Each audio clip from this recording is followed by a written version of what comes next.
Good morning.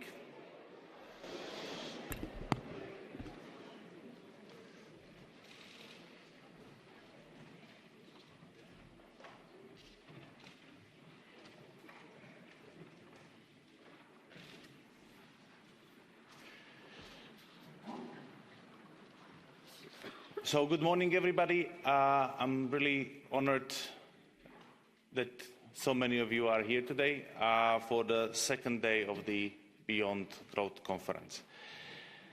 The plenary of today morning is going to look at addressing the limits of the resource consumption and how we're going to move towards resilient economy. Now we have 5 distinguished speakers. We're going to be starting with Yamina Saheb, who is the lead author of the Intergovernmental Panel on Climate Change. And it's going to be really great to hear from someone who is leading the writing of the text that I think everybody in this room has to some extent read and has been impacted by. Then we'll have Virjinijus Sinkevicius, the European Commissioner for Environment, followed by Timothée, Parrique, and I hope I didn't mess up the name, a researcher from the Lund University, then Stientje Veldhoven, who is the Vice President and Regional Director for Europe from World Resource Institute, and last but not least, Olivia Lazard, who is a Fellow at Carnegie Europe. And all these speakers are going to look at, okay, how can we fit within the planetary boundaries? How can we make sure that actually the resource consumption that we have is compatible with the long-term survival of humanity and the life on this planet. And I asked Jana for one important word that I should stress, and she said it's sufficiency for Europe. And I think this is really important in terms of how we as a European Union are looking at what we need to deliver. Over the past 20 years, the key word was, free trade was the buzz and everything. And sufficiency is not against trade, but it's about being able to stand on your own legs, to be able to make it on your own. And I think this is something which gives us also way more freedom. This makes us independent and resilient at the end of the day. Because if disasters strike, if there are some disruptions, if you are sufficient, then you are way more resilient. And that gives you freedom to also not just help yourself, but help others. And I think this is a very important element. Before starting and giving the microphone to Yamina, let me just give you a few technical details that I'm required to say. One is regarding the text-to-speech. If you require textual interpretation, please use the text-to-speech tool available for each of the focus panels and plenaries. It's available in 23 languages on the conference website. And there is going to be Q&A, and if we are on time, we're really looking forward to your questions. So look at the QR code. Not anymore behind me, but definitely on the conference website. It was displayed. And you can click on it, go to the Slido website, and write the questions, vote on the questions of others, and we're going to be hopefully having time, and we're looking forward to that, to discuss your questions. So without further ado, I would like to ask Yamina Saheb to give us the opening remarks.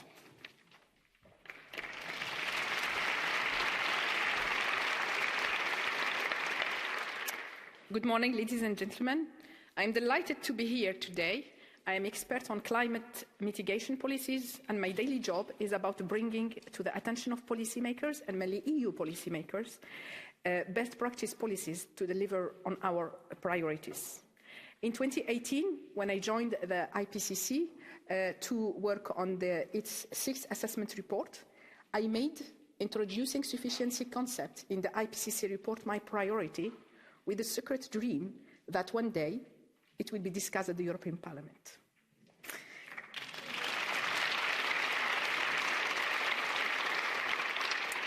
I am thankful to the organisers of this conference because you made my dream a reality. And I hope following this conference, it will not be only discussed, but it will be introduced in EU policies.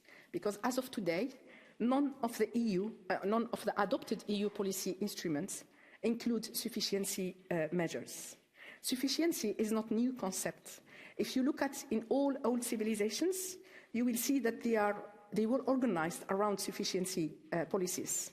However, with the Industrial Revolution, our countries became techno-solutionists. Our policies are mainly about technological improvement and do not consider sufficiency at all. But with the ecological crisis, and the climate crisis is only one of the aspects of this ecological crisis, we know that techno-solutionism is not going to lead us to overcome the ecological crisis. And we know that we must introduce sufficiency policies in EU policies. As of today, France is the only EU country that considers sufficiency in its energy transition law. However, the fact that we have sufficiency in the energy transition law from 2015 does not mean that in France we introduce sufficiency measures or decrees to implement the sufficiency concept. When I joined the IPCC, I thought as French scientist that everyone would agree to introduce sufficiency in the IPCC report. I discovered that it was not even defined in the French law. So we had to work with my colleagues on defining the sufficiency concept. And it was not an easy task because the IPCC is international and the sufficiency concept does not fit with the conceptual of international relations in some countries, and scientists are impacted by that. France is also the only EU country for which the contribution of sufficiency to meet our climate target has been assessed. We have 3 scenarios that are driven by sufficiency in France. There are a lot of lessons learned from the French modeling of sufficiency. Unfortunately, sufficiency is not included in the Commission modeling at all. And as a former researcher at the European Commission Joint Research Centre, I know how important is the Commission modeling to introduce the concept in the EU policies. So without having sufficiency modeled by the European Commission, it is unlikely that one day we will see sufficiency in EU policies. There are so many lessons learned in France about sufficiency, but there is one lesson that I would like to share with you today, given that we are at the Beyond Growth conference. There has been a confusion in the scientific community and in the policy debate in France and outside France, where sufficiency is discussed, about the impact of sufficiency on the GDP. I have some good news for those who see the policies mainly through the lens of the GDP. Sufficiency is not going to lead to recession in France. It has been modeled recently by the French ecological transition, ADEME. It shows that during this decade, the GDP of France would be 0.2% lower than in the case of reference scenario compared to the sufficiency scenario. 0.2% is not that much in the case of France. And starting from 2030, when sufficiency policies would be fully implemented, GDP in France would go up and up and up. Why? Because sufficiency will lead to a new economy, the economy of the well-being that would deliver on the well-being of all and that would protect the most vulnerable ones. And this is what sufficiency is first about. It is about protecting the most vulnerable ones. It is likely that modeling sufficiency, the impact of sufficiency on the EU GDP would lead to similar result like in the case of France, because this result in France is due to the fact that sufficiency will end our energy dependency. By ending our energy dependency, we will end the negative impact of our energy dependency on our trade balances. And given the energy dependency of the overall EU, it is likely that sufficiency would lead to similar result and maybe even better result when we look at the overall EU. That's why we need to have sufficiency modeled by the European Commission to look at the economic impact as well of sufficiency and the social impact of sufficiency.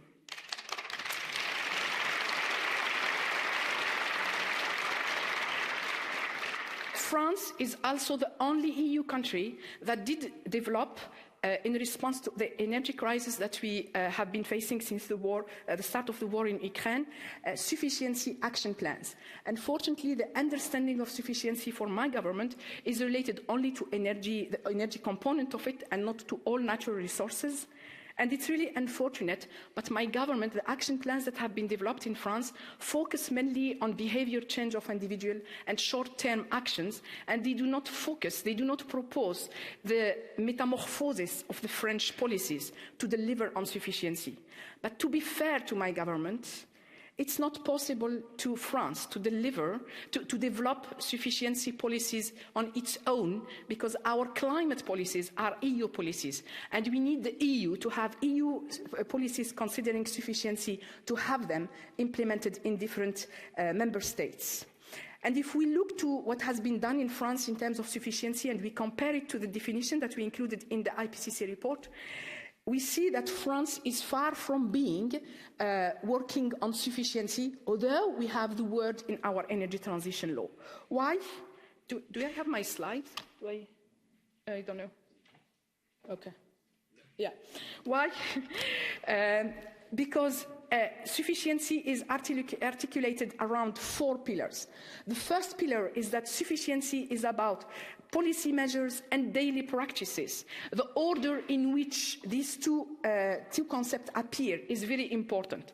It is the policies that trigger the daily practices that would lead later on to behavior change of individuals. Because as individuals, we are locked in the solutions allowed by our policies. Good illustration of that is, for example, biking in cities.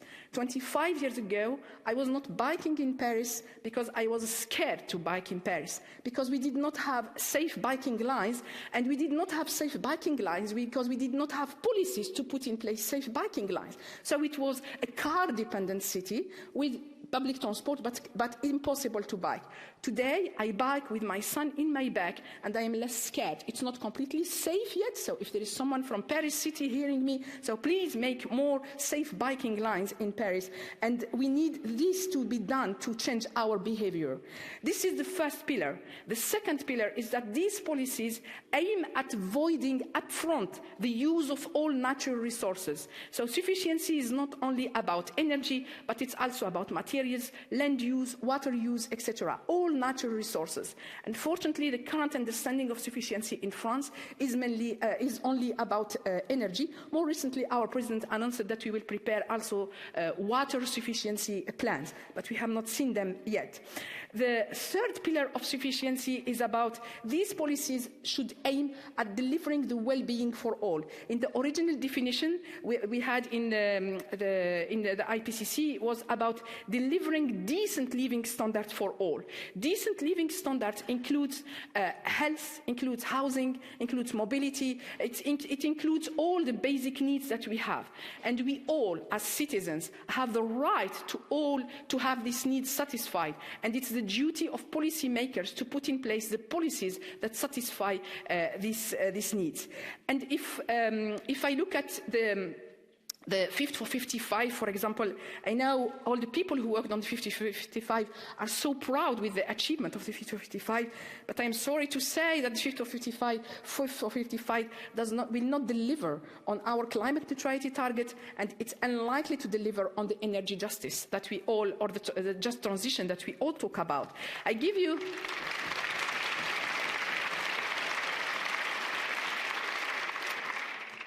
If we would have considered sufficiency policies when we designed the Fit for 55, there are plenty of instruments and plenty of measures that would have been eliminated from the start. I will give you just one example. So, for example, extending the EU ETS to housing and mobility is likely to lead in the near future, to extending the yellow vest movement from France to the rest of the EU. If we would have had sufficiency policies included, we would have never considered this extension, and maybe we would have not considered at all the EU ETS in the EU policies. The last pillar of sufficiency is about considering the planetary boundaries. While today our policies are climate neutrality target, for example, is based on our own decision or our interpretation of the Paris Agreement, and we set a target compared to our 1990 emissions, but we do not consider our cumulative emissions and we do not consider our consumption emissions.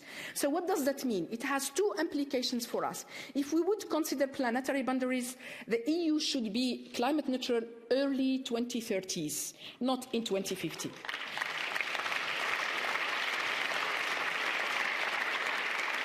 This would have two implications. One domestic implication.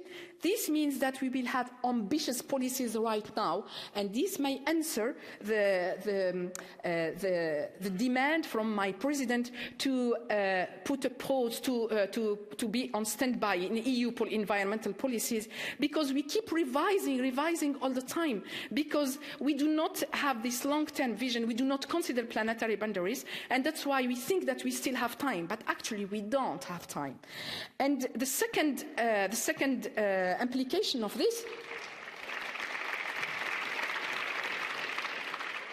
if we consider planetary boundaries, if we consider in our climate target our cumulative emissions, this means that we stop using the remaining carbon budget. That is a budget that should be mainly allocated to the countries that did not contribute to the climate crisis for ourselves.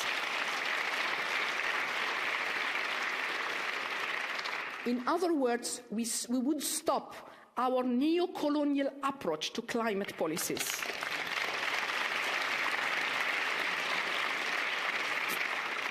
And if the Commission would have considered sufficiency policies in our policies, so one example is the trade policies. Today, trade policies are the continuation of the colonial approach to resources.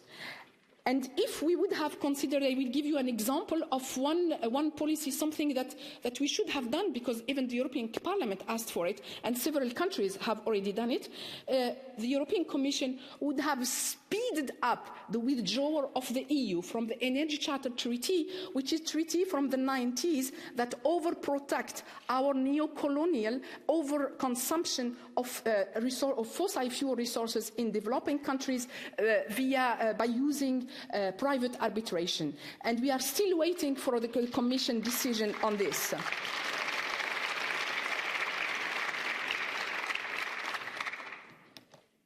Why sufficiency matters? Overall, it matters for the youngest ones.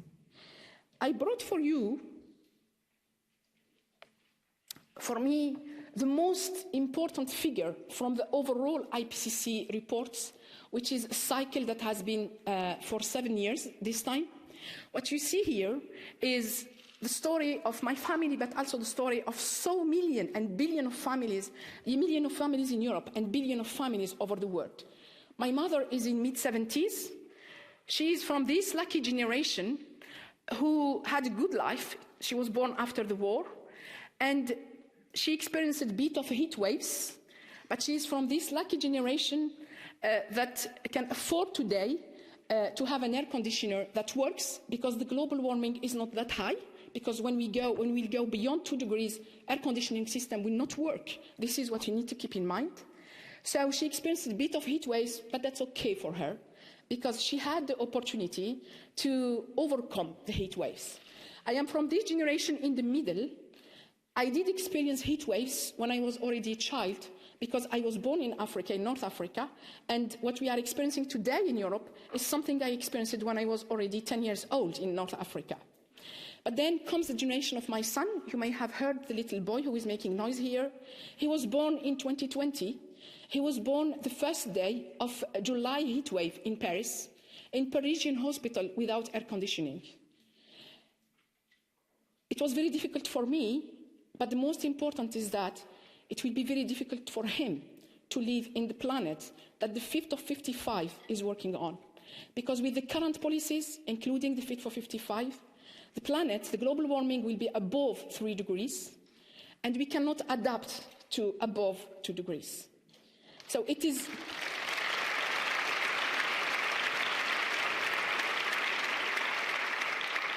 It is unlikely that my son's generation will experience their 70 years old, like my mother's generation. It is maybe unlikely even that my son's generation would be one day 20 years old and go to the university.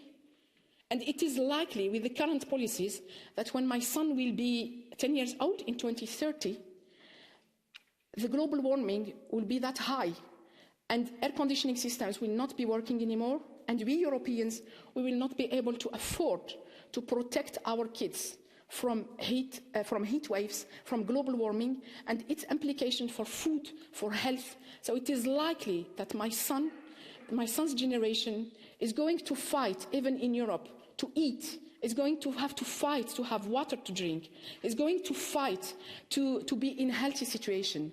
And it is unlikely that our health system, our food system, our water policies will make their life easier. I leave you with this choice.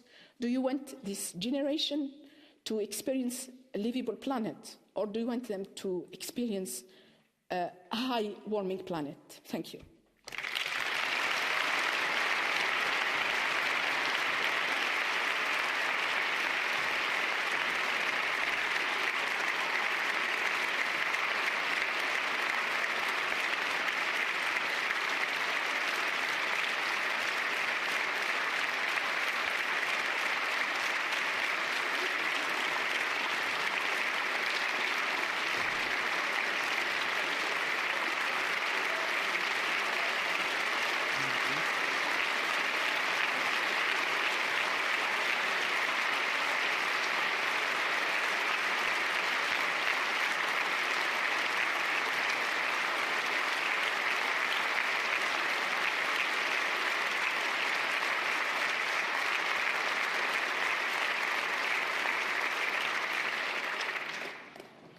Thank you very much.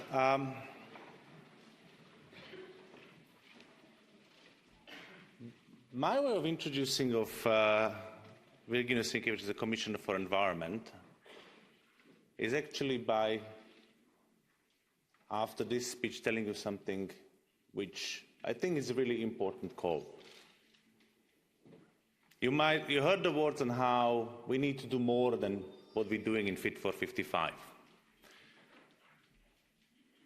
4 years ago,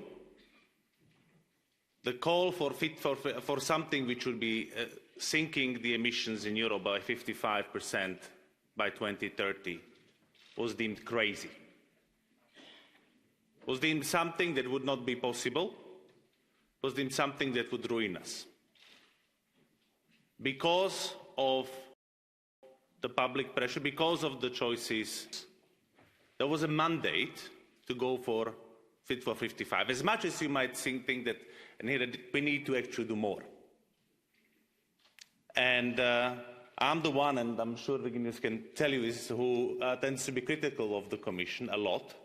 But this is also something where whether the next Commission will be able to maintain at least this ambition or go beyond, it's on you. Because what we see now is a massive, massive pushback against the green policies.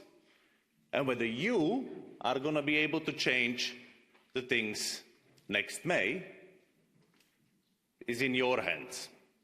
So let me give the word to Virjinijus Sinkevicius to tell us what we have managed so far and how can we go forward, not to give up on it.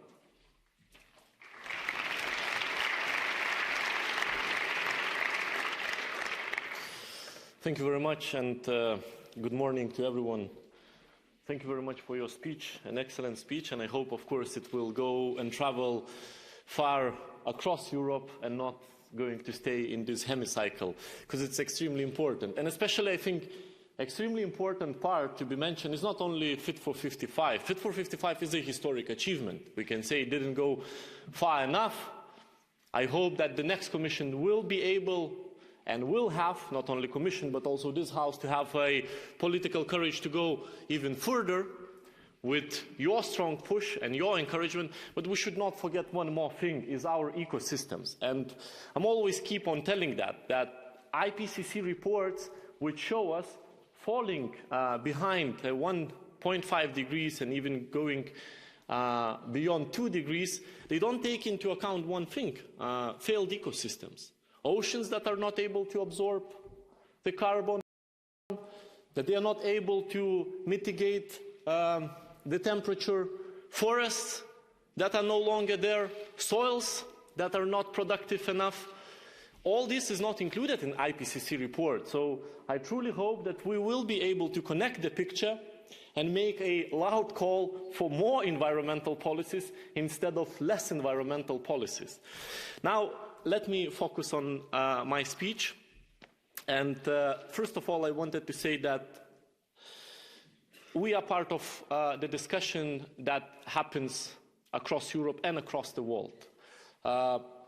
2 weeks ago, today, was the EU Overshoot Day, the same day as, in fact, last year. And in roughly 4 months, we used 1 year's worth of nature gifts. Something that nature just gives us for free, and we take it as granted. That's probably something within the psychology of human beings, that what we get for free, we don't value it. Pollinators, water, all that is given for free by nature, and we just don't care much. And to put it simple, it means the remainder of the year, the earth would have to work triple shifts to pay for us. And clearly that's impossible because nature is already employed full-time by us. And this means that every day for the rest of the year, we will be living on credit. Unfortunately, nature is not a bank. And I want to be honest with you. And sometimes I feel like this important message gets lost in the wording.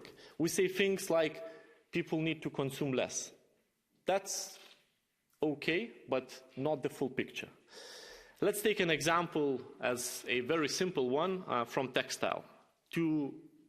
Now we're going to have beautiful summer days, hopefully with less heat waves, and most of you will wear a t-shirt. To manufacture one cotton t-shirt, it takes close to 3 tons, 3,000 liters or 3 tons of water, as much as one person needs usually in 2.5 years.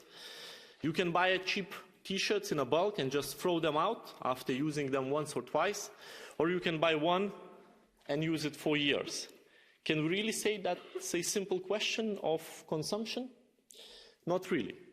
The price of t-shirts will always include labor costs, transportation costs, material costs, advertising, and so on. However, most of the time, it will not include the credit that we take from the nature. And it is not simply wrong, it's very dangerous. Nature is our biggest producer. Around half of the world's total GDP, roughly 40 trillion euros, is dependent on biodiversity and ecosystem values. And this is the reasoning behind the EU strategy for sustainable and circular textiles. We are asking the producers to reduce that credit in 3 ways: by making products more durable, by making products free of hazardous substances, and by ensuring that they can be recycled, reused, and upcycled. We're also addressing other forms of credit, for example, asking producers to respect social rights, because nature is not only form of credit you can take, but credit always comes with additional consequences. And therefore, the underlying principle, it's the same. Let's stop taking that credit. And yet, there is still people who ask how much it's going to cost. And I get this question a lot, not in today, but today's discussion. And the answer is clear, is nothing. Being responsible is not an expense. Look at it as an investment into prosperity, investment into the generation of her children, of my children, which I have 3.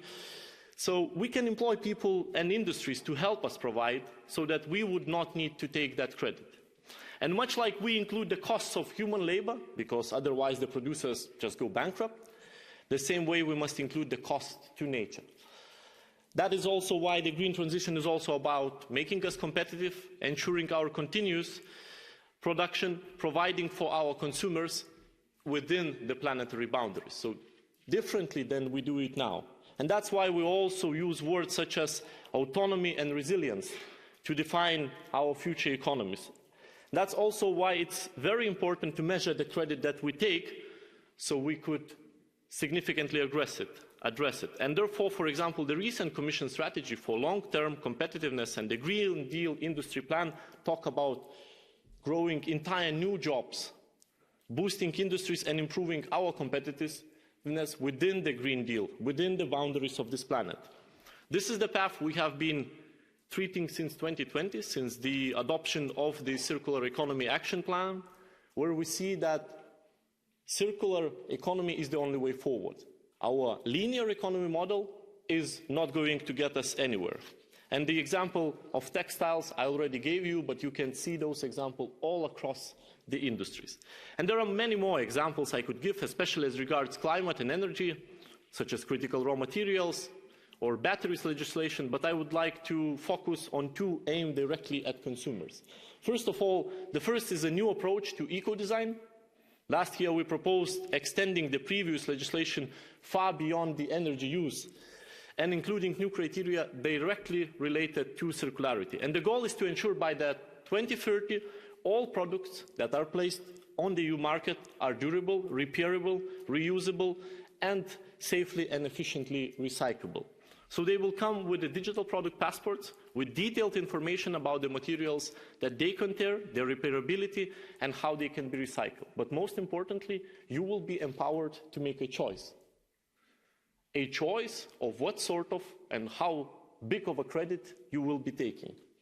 The second example is our proposal to substantiate green claims, and this is milestone, empowering citizens to make more sustainable choices. It will also support the front-running companies, ensuring that their products stand out and that it really has the value that many of us pay for this green premium, which is stated on the product. And when you look at them together, you see real instruments that really can reshape our patterns of consumption.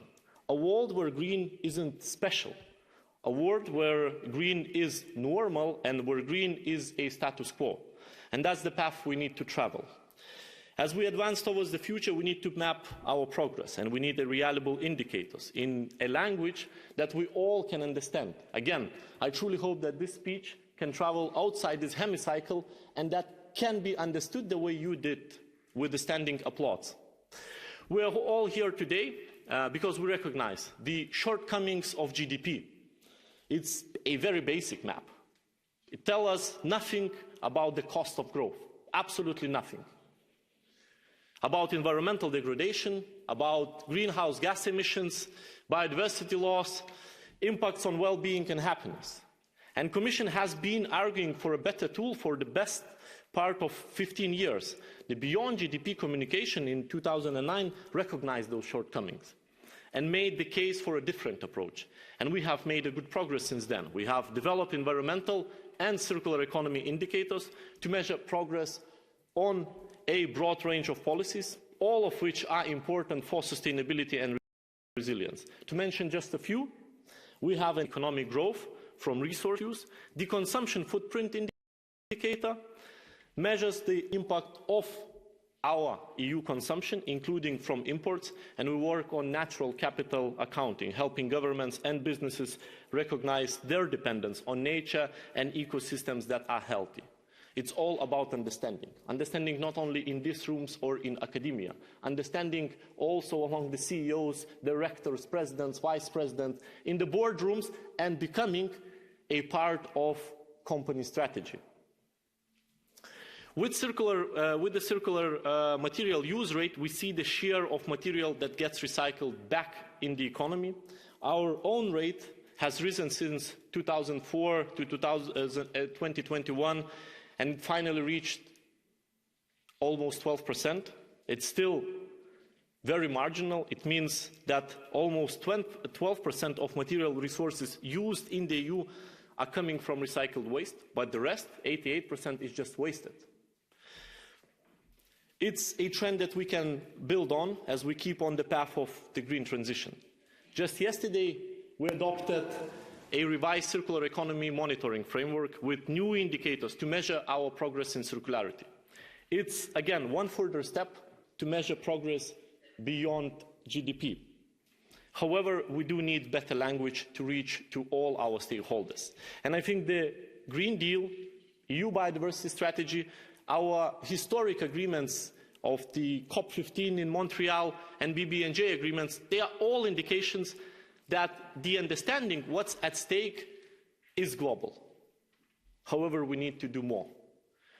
We must use this momentum to reach out to a broader public.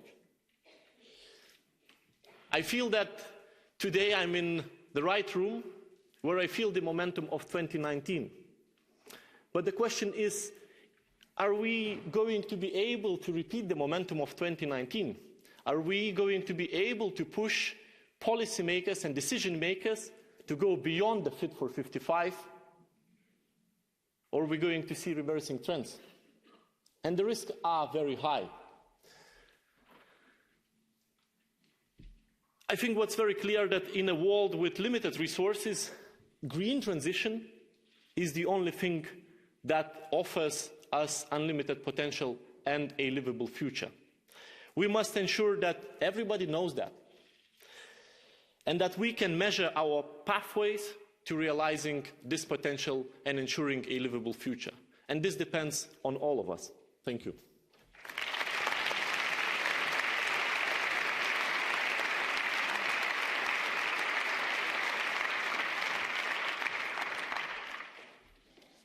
As expected, we have a time problem, but we're going to try to make it with the time for discussion, so I'm not going to talk much more. I would like to introduce you to Timothée Parrique, who is a researcher from the Lund University, looking on the economic side of things.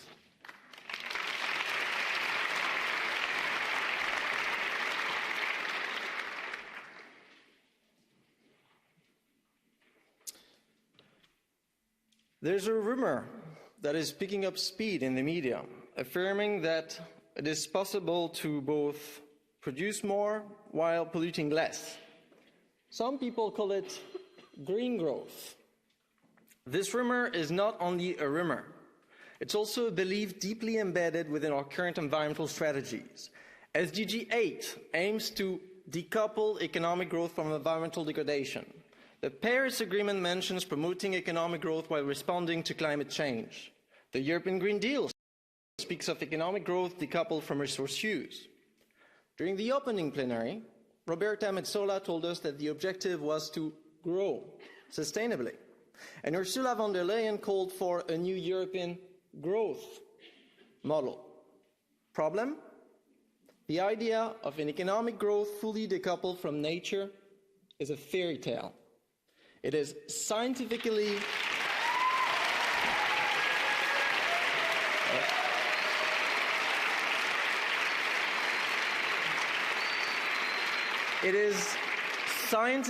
baseless, and it is distracting us from more effective transition strategies. So let's talk about decoupling. Decoupling is a concept used to describe the relation between economic activities and its ecological implications. To make economic growth truly sustainable, you need to do 5 things. Number 1, you need to absolutely decouple production and consumption. Relative decoupling is not enough because total footprint keeps increasing. Number 2, you need to do that from all environmental pressures, not only carbon, but material footprints, freshwater use, biodiversity loss, air pollution, everything. Number 3, you need to do all of that wherever this happens, regardless whether that's on your national territory or abroad. Number 4, you need to do all of that at a pace that is sufficiently fast to avoid ecological collapse. Number 5, you need to do all of that and maintain that decoupling over time, because yes, it can easily recouple. So I repeat, if you want green growth, you need to absolutely decouple production and consumption from all environmental pressures, wherever these happen, at a pace that is sufficiently fast to avoid ecological collapse, and you need to maintain that decoupling over time. That green growth has never been achieved anywhere on Earth, and I haven't seen any convincing evidence showing that it could. If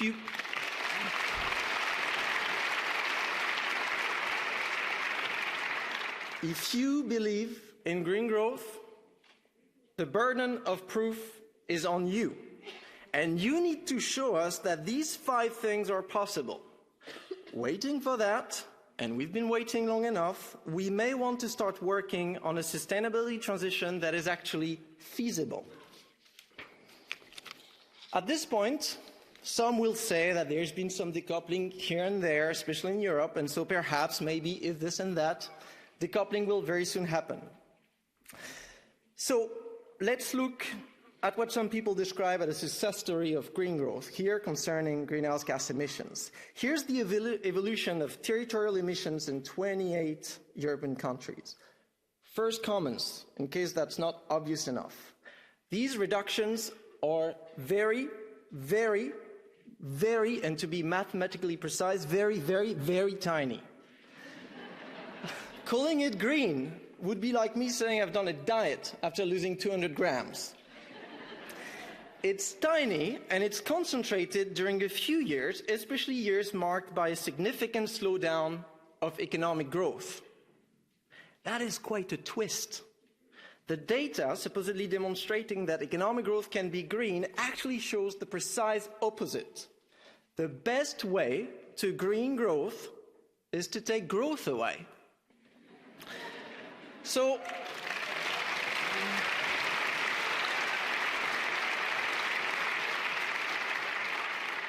let's say we want to reduce emissions by 55-30. Looking at the current rates of coupling between GDP and carbon, the only way of reaching that objective would be to degrow GDP by between -1% and -2% per year. And that is to achieve an objective termed only in carbon, only in territorial emissions, and not taking into account equity. If you want to take that in, that means you will do much more. And the numbers can be discussed, and I'm sure we'll spend the whole day doing that. But the logic is clear. Producing and consuming more makes it more difficult to reduce ecological footprint. This is true for emissions, and it's even truer for other environmental pressures we're still intensely coupled with GDP. So I repeat, whatever technology we have, it is easier and faster to reduce ecological footprint in a situation where levels of production and consumption decrease. And you know what? If technological progress speeds up, great. It means we'll reduce emissions even faster. But it feels irresponsibly foolish to bet the survival of humanity on a highly improbable miracle predicted by the obscure models of a handful of economists.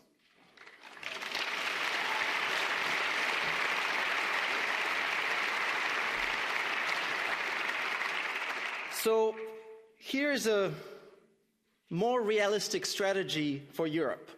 Degrowth to a steady-state economy. Economic growth has brought us in a state of ecological overshoot. Considering current and expected rates of coupling, there is no way we can get back into safe planetary boundaries without downscaling production and consumption. Therefore, if we want to achieve environmental targets, there is no way of avoiding a temporary phase of degrowth. See this as a kind of macroeconomic diet for biophysically obese economies. Once this is done, and that's phase 3, the size of the economy can fluctuate around a steady state. You can produce a bit more, you can produce a bit less, depending on biocapacity. The important thing over the long term is that the economy should never overshoot biocapacity nor undershoot decent living standards. The ultimate goal is to decouple well-being from environmental pressures, not GDP from carbon, well-being from environmental pressures. We want to move or stay in the green corner that is not green, in the upper left corner, let's say, where you have high quality of life, low footprint. This is the objective. But we must also realize we're not all starting from the same place. High-income countries in the upper right corner need to degrow. That's the reduce strategy.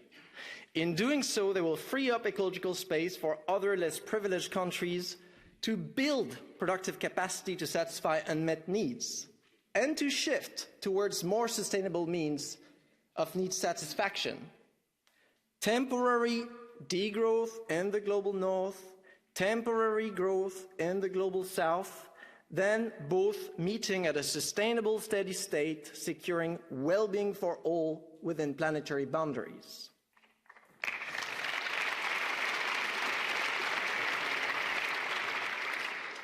So in the end, my message is this. The story of decoupling is reassuring, and everything is going to be okay kind of thing to say. And this is precisely why that story is dangerous. As the planet is getting nightmarishly worse, the fable of green growth is acting as a kind of macroeconomic greenwashing. My worry is that we're losing precious time arguing that maybe, one day, perhaps, if this, if that, decoupling could happen. In the meantime, we are merely tinkering with a system that should be radically transformed.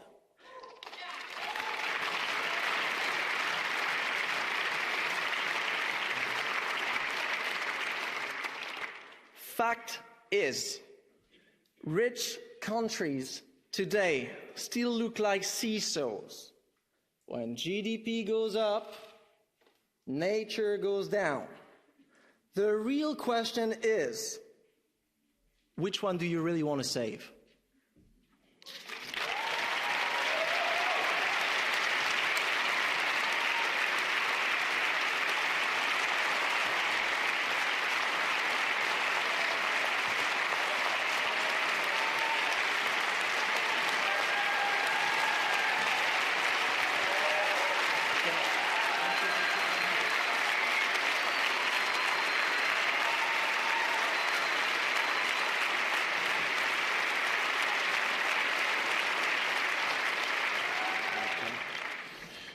Thank you very much. And let me invite Stientje van Veldhoven from the World Resource Institute, who is Europe's director, because I think World Resource Institute is looking exactly at the important thing, at the resources that we as a world have. Thank you.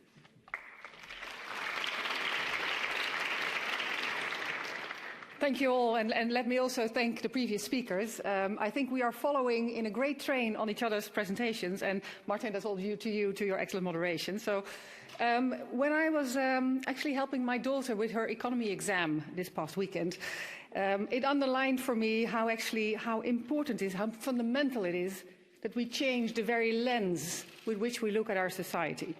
And it actually also made me wonder, however, did we end up with a measure which is as flawed as GDP as our main lens? We absolutely need to start looking beyond GDP to well-being, sufficiency, as others have mentioned it, beyond energy and climate, to also include materials and nature. We have to go beyond Europe also, I would say, to find solutions that fit a world.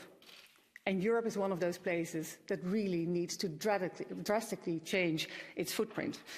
My name is Stientje van Veldhoven. Indeed, I am Vice President for the World Resources Institute. We work in about 12 countries around the world. We are a do and think tank, and we want to strive to a world that caters for all now and in the future. And we see that we can only do that if we find those solutions that are good for people and climate and nature, because they are so interconnected that we can no longer afford to focus on only one of those. Our research also shows that indeed this world can cater for those 10 billion people in that way, but only if we have only moderate climate change like the one we already have right now, while we manage to put a halt at the extinction wave of biodiversity that we are currently driving. And we have to change our conduct, because in short, otherwise, it just won't fit. We only have one planet. This is where we are. We only have one planet. Does any one of you believe that we have more than one planet?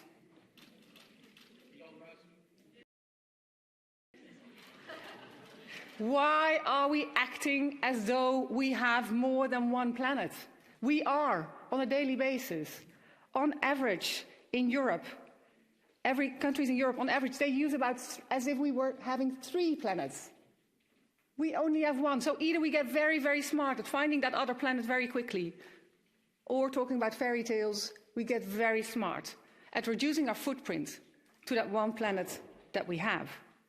Nowadays, more than 100 billion tons of resources enter the economy every year, from metals, minerals, fossil fuels, to organic materials from plants and animals.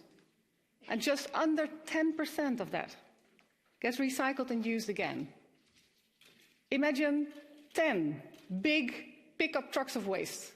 I'm sure you can all imagine those. They all drive on a long road. Only 1 goes to the end. And those materials are reused again. The other 9 kind of basically dump their stuff by the roadside. Every day, again and again and again, worldwide. That is how we are using that 1 finite planet that we have. And those materials generate a lot of emissions. Emissions have doubled in the last 20 years and are projected to grow even faster than they already have. We are not on track. And when we're looking, and this was kind of the same slide that was just shown, when we are looking at the causes of this, there is no doubt that the economic model is at the heart of this. This model, perpetually bound to growth, has depleted natural resources and nature itself, while also fueling climate change, as this graph clearly shows. And GDP growth says nothing about the quality this delivers for society. And that is what we should be focusing on. GDP growth says nothing about who benefits and who actually pays. A rich businessman from an oil company may see his profits double at the same day that a poor fisherman sees all of his belongings swept away by ever bigger hurricanes. Let me illustrate this a little bit more. 49% of all emissions on the planet are caused by the richest 1%. On the other hand, 50% of the least wealthy people account for only 10% of the emissions. So that means that the bottom part of this slide actually needs to expand its economic activities, to have enough food, to have some stable form of shelter, energy, transport, basic necessities of life. And if 50% of people worldwide still need that, and at the same time we need to fit this to this 1 planet, besides moving to Mars, then there's only 1 solution, and that is to reduce the footprint of all of these basic necessities worldwide, while also having that top-heavy consume less. Because otherwise, it will not fit. Literally. WRI research has shown that with the current patterns and projections, we are about 600 million hectares short of land on this planet. We are short of land. And if we don't change our paradigm, we will not change this shortage. So if not simple GDP growth, what should we be striving for? The answer is that our quest should be right now for achieving human well-being within planetary boundaries. We should start to focus on the quality instead of the quantity of what we are developing. And we have to say that Europe has done a better job than most countries in ensuring a high human development index for its population, but it is coming at far too high a price for our natural resources. We need to bring that price down, and I think here again it's like the same slide that was just previously shown, but in the opposite way. Here we need to move to the far right corner down. We need that price to come down. We need to go to that green quadrant in the chart. That is the sweet spot where the quality of human life is high and within planetary boundaries. Here, I must say, I speak to all my colleagues around the globe. I think there's 1 continent that has both the responsibility, but also the means, and should have the drive to get us there. It is Europe. The EU can take the lead and not conform with getting only part of the equation right. But the necessary transitions are complex and multi-sectoral. So we really need to think at these, not with a silver bullet in mind, Because there are no silver bullets. Otherwise, we would already have used them all. So we also, in our debates, we need to understand that this is complex, and we need to be able and willing to look at this from a system perspective. For example, over 70% of the world's economy is now, a monumental shift is now underway in terms of decarbonization. However, to reach net zero by 2050, we may face demand of up to 6 times as much critical raw materials, such as lithium, cobalt, and other materials for batteries and non-fuel elements, according to the IEA. Many of these mineral reserves are concentrated in unique ecosystems, such as water-stressed regions in Chile and Australia, in the south of Europe, or in the deep ocean. The potential environmental and social impact have to be taken into account as we design our pathways, looking at people, climate and nature, that triple lens at the same time. We need to start looking with a broader lens. The trade-offs between climate solutions and their broader impacts urge us to get to the root cause, which is demand. And to give you an illustration, I think it's about the same illustration as you gave on transport. If we start trying to design cars that are maybe more efficient in the materials that they use, that are cleaner in the way that they drive, we still haven't tackled the fact that we're actually still making people to need cars. What if we can cut out the very need for those cars?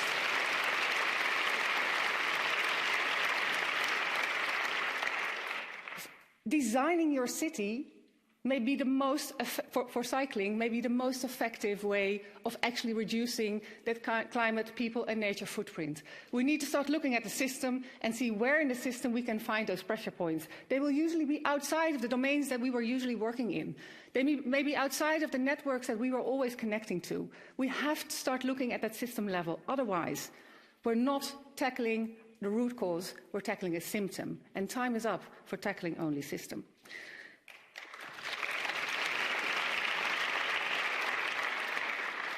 According to the IPCC, building the right policy, infrastructure and technology that can lead to different lifestyles has the potential to reduce emissions by 40 to 70%.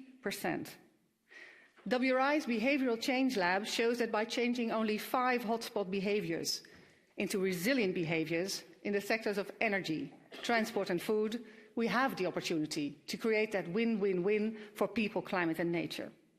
But when we talk about consumption and behaviour, people often feel that this is all about a micro level, about the consumer that should make a more responsible choice. And I would say that the big levers are at the system level. It's the system that defines the choices that consumers have. The system creates the incentives on which consumers react. Before, you've heard me mention the aspect of resource extraction. And of course, we also have to do more, I would say most, with what we already have. And here the circular economy has a huge role to play. And it is much more than recycling. It is about the decoupling of growth, yes, from the growth of resource use. By 2050, it's predicted that we could be decommissioning nearly 80 million tons of solar panels per year. Generating this waste cannot be the intent of our climate policies. Facilities need to be designed for longer life, for easy repair, disassembly, and then, yes, recycling. But we also need to ensure that the apparel that we use is as energy efficient as possible, so that we don't need as many. We also have to make sure that we reduce the need for this apparel as much as possible, for example, by creating nature-based solutions to cool down our cities instead of our over-reliance on only air conditioning. The platform for the acceleration of the circular economy PACE is working hard to bring stakeholders together to make this change happen, and I invite you to connect and be a part of it. My conclusion, in short, if you do what you did, you get what you got.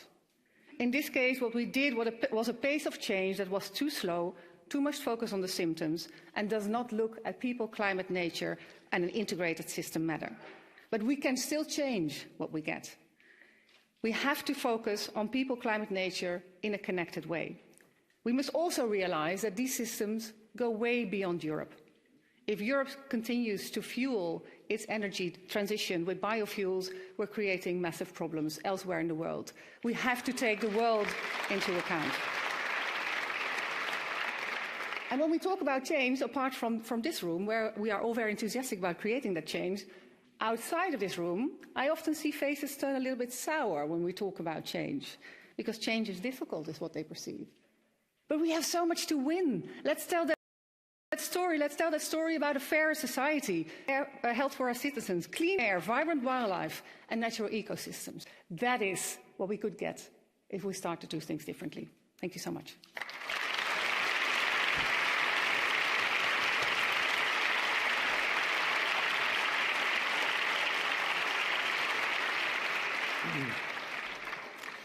Thank you very much. And last but not least, before we have a chance for discussion, Olivia Lazard from Carnegie Institute. Thank you.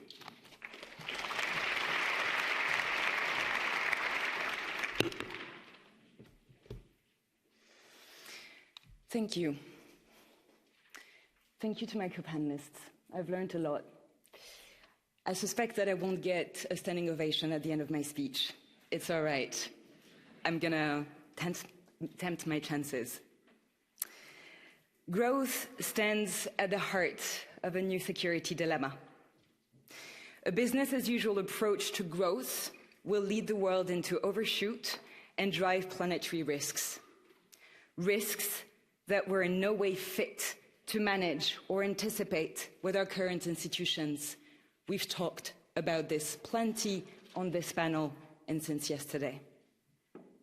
At the same time, though, the energy transition we're embarking upon to tackle climate change is generating international security risks, which we're accustomed to responding with traditional growth and resource accumulation models, especially in energy-intensive regions like Europe. This, even though we know perfectly well that growth as it is defined today generates social, environmental, and planetary costs. I believe the security dilemma between international and planetary dimensions is one of the fundamental reasons why the metrics generates anxiety and polarization between people of different political affiliations and ideological leanings. I have worked long enough in conflict-affected zones to know that everybody wants peace and security, but not everybody agrees on the best course to get there. Let me draw the dilemma skeleton first to agree on the risk outlook. We are on the cusp of an energy transition that aims to shift humanity from the fossil to the mineral age. Renewable energy and mobility systems require exponential amounts of critical minerals and raw materials, as was already mentioned before, even when we take recycling and circular economy into account. It then begs the question of where minerals are mostly concentrated. This map shows us. The green dots that you see on the map show many of the different critical minerals the world needs and relies upon for the energy transition, their deposit size and their location. This is an estimate of geological formations, and critically, it doesn't show the deep sea reserves that everybody is competing for at the moment. Outside of China, Australia, the US, Russia, and Canada, countries that are well endowed in critical minerals find themselves in majority in Latin America, Africa, the Indo-Pacific, and Central Asia. They are regions that have already suffered various waves of resource scrambling, which were themselves happening as a result of previous historical security dilemmas between different parts of the world. This map also shows the historical results of those previous waves of resource scrambling. If you look behind the green dots, you will notice various shades of red and brown. Those indicate levels of fragility. What this map conveys is that countries that are still suffering from structural inequities because of previous resource plundering may find themselves at the very heart of another scrambling wave as a result of the energy transition. Countries that are fragile or conflict-affected and mineral endowed will not have the means to level up the competition for critical minerals. On the contrary, competition will drive resilience downwards. This is because inequalities between elites and between populations, as well as territorial and political fragmentation, can easily lead to maladaptation and structural issues around economic and political accountability. And this is a problem that will keep on giving in the face of other risks. As the ND gain map shows on the bottom layer of this map, a lot of mineral-endowed countries are also the ones that will suffer the most rapid and ravaging impacts of climate change, which energy-intensive countries drive because of their industrial emissions. On the one hand, economic rents from extraction in the mineral age may help to increase national revenue and therefore help on the way to adaptation for climate-vulnerable countries. On the other hand, extraction inflicts heavy tolls on ecosystems that dampen nature-based resilience, raising the bill for disaster costs in the first place. And it's not just the local impacts on ecosystems that matter.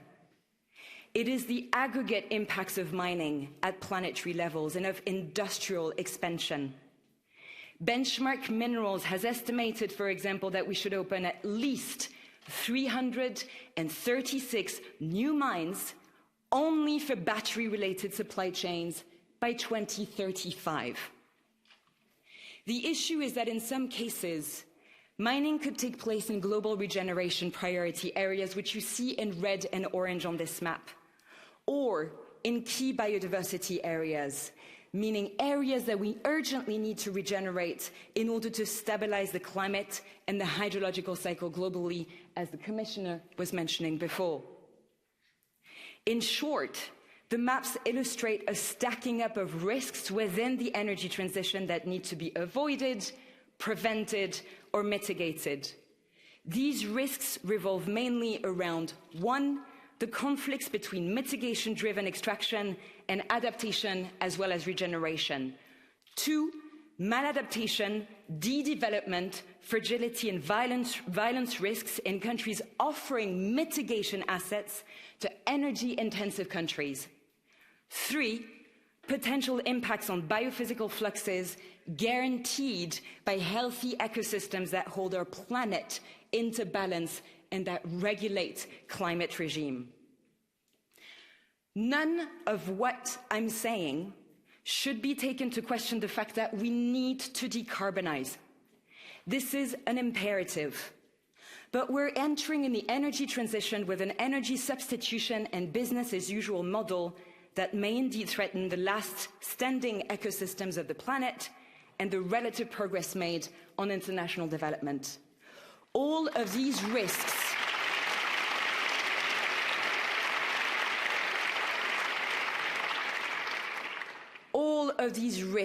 increase in tandem with an economic model in energy-intensive economies like Europe that rely on consumerism and waste-producing economic sectors to sustain themselves.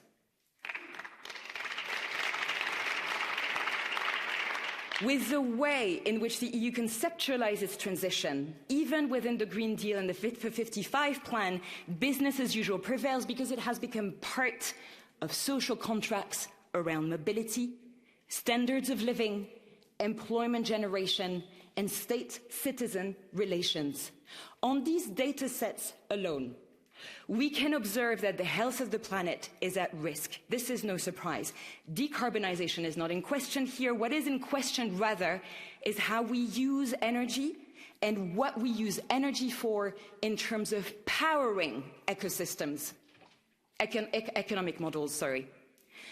And just with the maps that I showed you, we could obviously deduct that the only reasonable option is to work on energy demand reduction and transformation of economic models within planetary boundaries, rather than energy and mobility substitution models. Not doing that will compromise hopes for a healthy planet, and therefore safe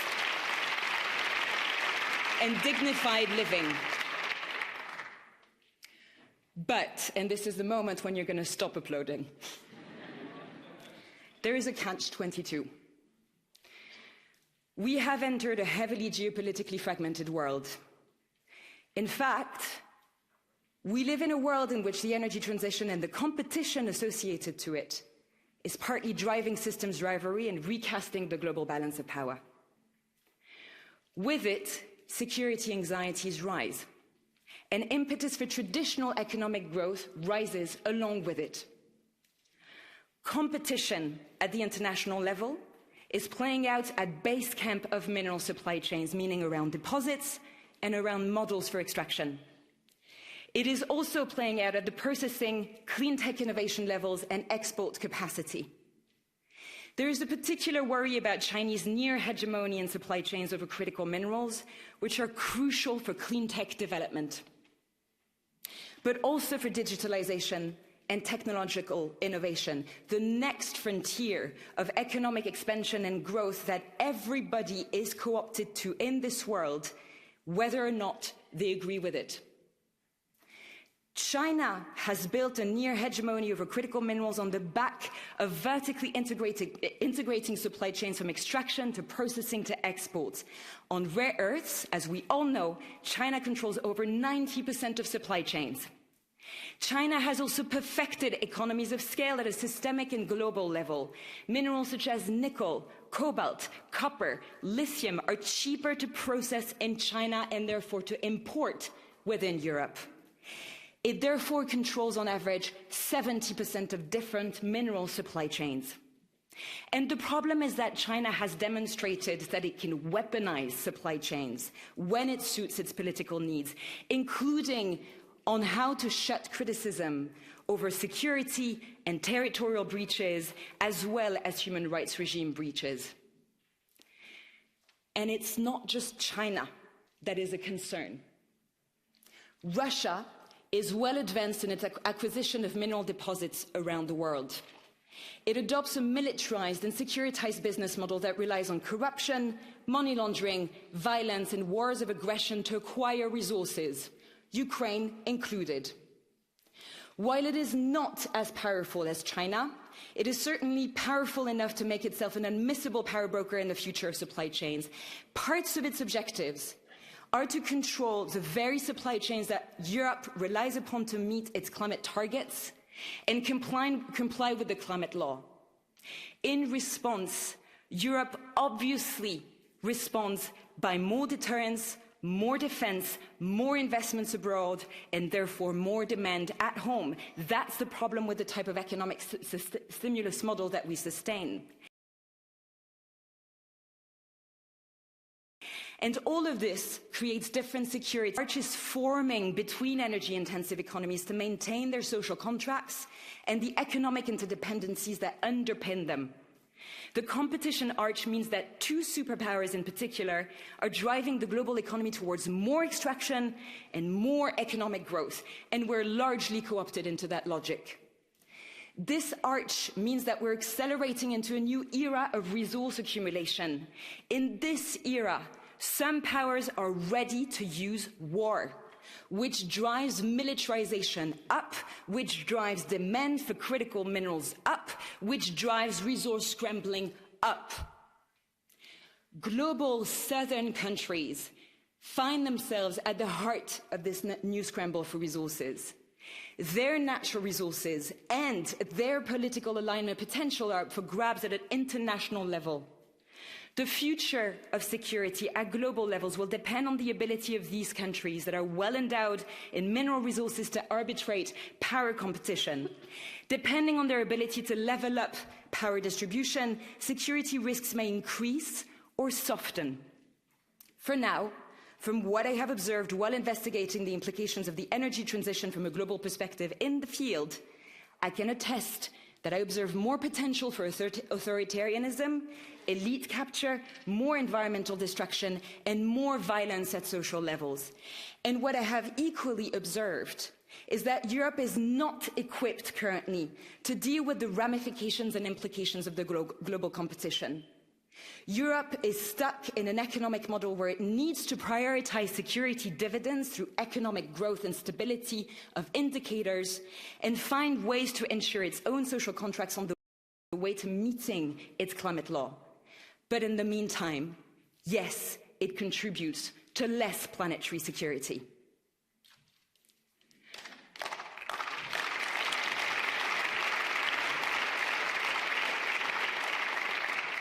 The picture that I'm painting is one where international and planetary security are not aligned.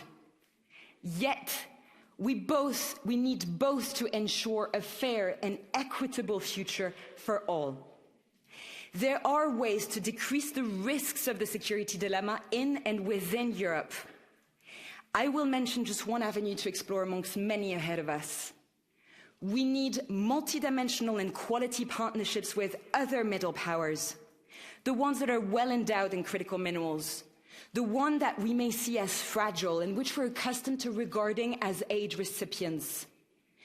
These countries hold essential keys to realigning international and planetary security. They are the arbiters of the energy transition and the global balance of power. The way we determine economic modeling in Europe needs to be done in partnership with them, taking into account their political, economic and security needs too. And the future of economic growth needs to be co-designed with them and sequenced in Europe with them. Whether or not it leads directly to degrowth or regrowth as a result of the energy transition, this we have not cracked that nut yet. Eventually, it is also with them that we need to create a global public good regime around critical minerals that allows energy-intensive economies to decelerate and transform without falling into conflictual systems rivalry. And in the meantime, we need more research and more constructive discussions towards determining how to usher in a safe operating space within planetary boundaries and how to construct an international security architecture and system that delivers on security dividends in that direction. Thank you for your attention.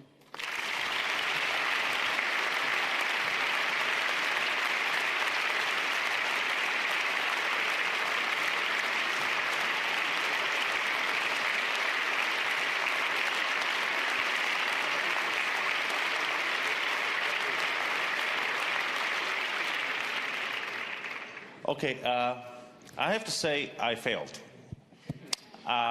Because, of course, hearing such a really, really interesting contribution, one cannot be nasty and stop them with 20 minutes late. And we really have to finish on time so you can move around. So I'm sorry, dear panelists, the chance of having 15 minutes talking between us, you used up. And I'm gonna like to ask for, yes, there is a desperate request for a question, but I also would like to see the question on the screen. Yeah, let's go for a question from the audience. And you are really, really there. So push the button, please. And introduce yourself, please. There is the red button there. Yeah. Number 200, please. Yeah. Now it's working. Nice. Now it's working. Yeah. Okay. Thank you so much. Did you mean me? No, I was meaning the number 200 here. Sorry. Okay, sorry. I'm directly at the line you're pointing at. No worries. Yes, go. There you go. Okay, here we go. Hello, my name is Doreen Fedrigo, and I work for the Climate Action Network Europe. And for the last 3 years, I've been sitting in various discussions around industrial policy, very frustratingly.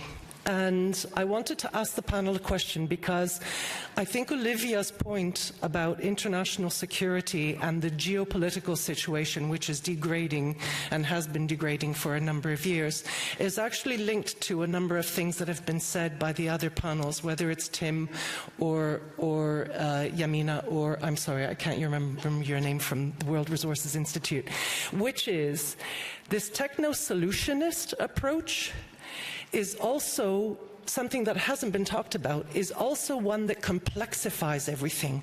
Our advanced materials, advanced this and that, digitalization, it's the same thing. It's a fundamental part of not just the Green Deal now, but the industrial policy. And yet there is no discussion, no mention, no even recognition of the environmental and social impacts of digitalization. So when we look at things like more complex materials, materials, advanced materials, etc., they necessarily drive us towards not just the increased environmental and social pressures, but also this whole geopolitical process. I'm not saying that sobriety, in addition to sufficiency, will solve all the problems. I think there's an element of alpha maleness that goes on around the world as well.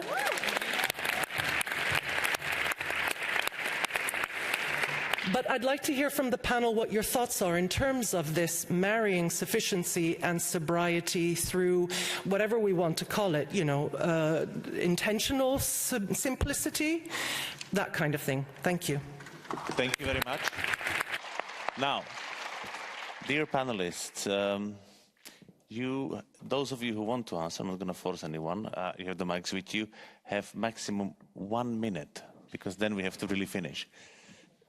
I can even take less. Yes, I think a good term is voluntary simplicity. The most sustainable, less risky resources is the one we don't have to use. So instead of just having the supply side approach of developing overly sophisticated, uncertain technologies that will somehow come in the future, most likely for the richest of us, let's just simplify needs and invest into means of conviviality, more sharing, relational goods, and things that can, you know, allow us to have what some people call minimalism, voluntary simplicity, what some people call alternative hedonism, what some people in French call sobriété heureuse, so happy sufficiency.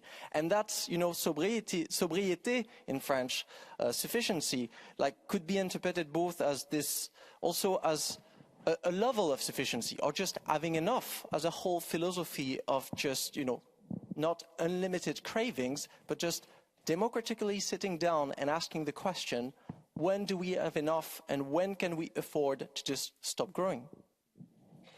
Yeah, so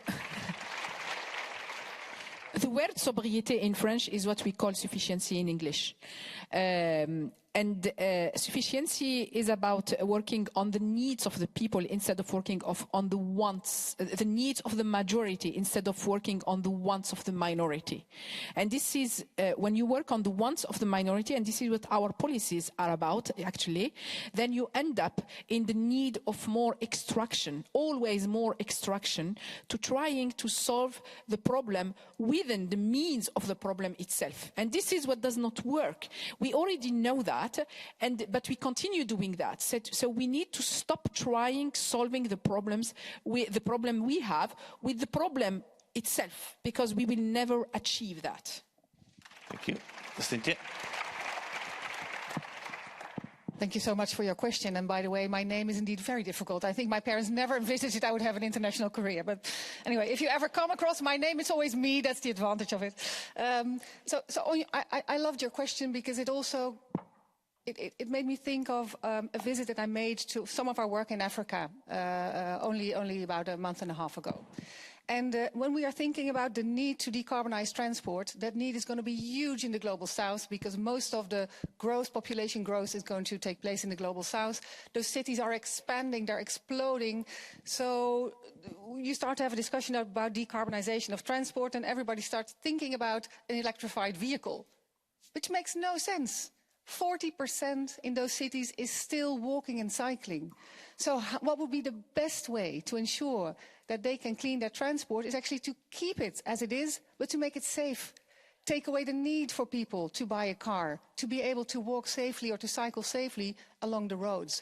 I was actually seeing how a man fell down from his motorcycle because there was just a big hole in the road. Let's fix those roads. Let's create safety for active mobility in those countries where it is still part of the practice and avoid actually the need to go to those complex technological solutions. So I think sometimes it's really trying to, that's basically also what you were saying, let's look at that need and let's see what the simple measures are to actually fulfill that need instead of the solution that we have created in our mind for that need.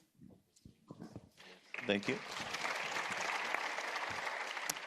Very quickly, because this is a very important and yet very wide question.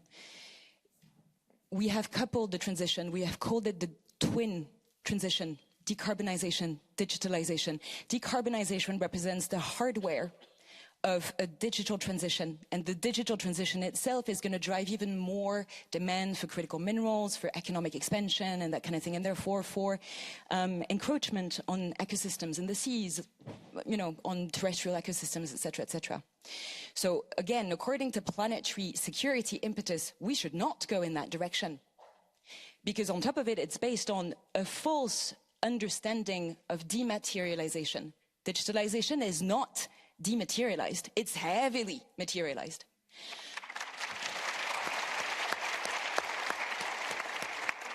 The problem is that, let's say, I'm going to give a very simple illustration. Since over the last 6 or 8 weeks, we've all heard about ChatGTP, right? If anybody is on Twitter, you have probably noticed on average every single day tweets saying, if you're not catching up on intelligence artificial development, you're losing out.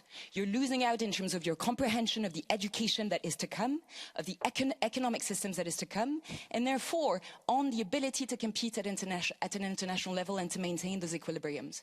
So we're stuck again in that dilemma. And this is the problem that we're not recognizing, that nobody is indeed recognizing, even in the global instances of security architectures. This is why the ability to degrow or to consider alternative economic modeling in the future in Europe also depends not just on the local level, but very much on the global one. And that's the part that we have not even started scratching to investigate. Thank you very much. Well, so I'm going to end this panel with, yeah, it's past. I can't. I know. I have questions from the audience and everywhere, and there is no way I can have more questions. So, first a technical thing. The coffee breaks closest to you. This room's coffee break, so for the panel 9, energy is in the Yehudi Menuhin space in this building, 1 floor down. And all the other panels in the Antal building, you have it in front of the rooms. But one important thing before you all go away. Challenging discussions, but if we see, and I'm going to be very blunt about it, if the public demand, if the democracy in Europe is not selecting call for change, if it's calling not for progress but regress, then it's been all nice academic talk. And it doesn't matter which party you prefer. Force the party to start thinking about the change. It's in your hands, actually, more than ours. Thank you very much.